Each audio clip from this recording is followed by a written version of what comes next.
اخوان حنا دابا داخلين السوق وباقي ما خبرنا والو، راه هو الحولي على اليمين ديالنا، غتشاهدوا الفاجعه.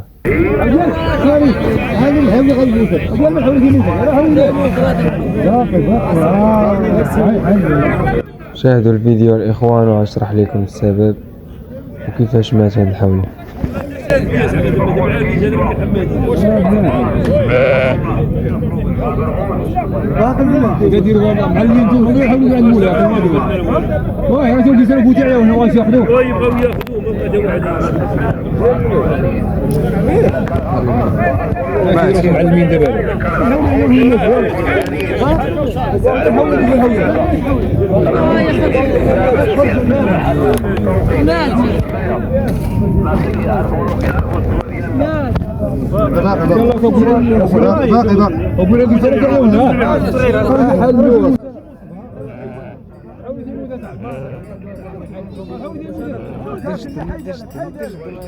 اخوان دخلنا للسوق، جبنا واحد الدورة في السوق انا واحد الصديق.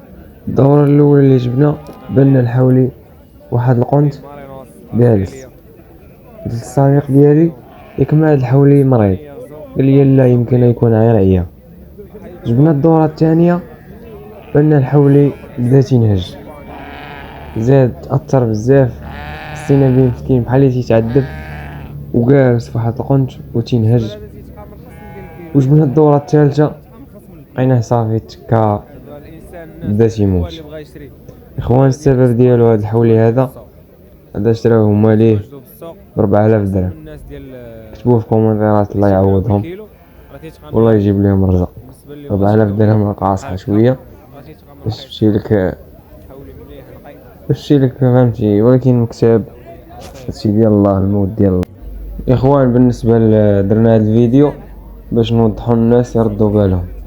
اخوان ردوا بالكم بالنسبه لهاد الناس راه اللي شريها راه حريفيه، الناس ولاد السوق فهمتي. ديجا كنا في السوق وشراوه بالليل والصباح وقع له هذا المشكل.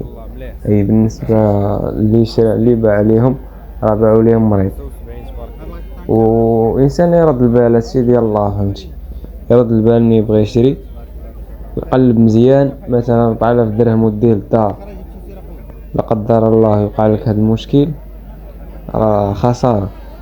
حنا تنديروا هاد الفيديوهات باش نوضحوا الناس ونوعيهم. اخوان الحولي راه شراوه 4000 درهم وبغاو يذبحوه وما لحقوهش، دغيا مات وراه ذبحوه وعذبوه. درنا حنا دابا على ابواب العيد المبارك ان شاء الله، وتيكثروا هاد الناس اللي ما تيخافوش الله. هل دابا الحولي يعرفوا مريض ما ديش السوق كاع، خليه في دارك اصاحبي. علاش ديه تقول بالناس؟ راه ما مزيانش هادشي اللي تديرو. 4000 درهم ما عندها ما دير لك. وتبارك الله عليكم والله يحيي.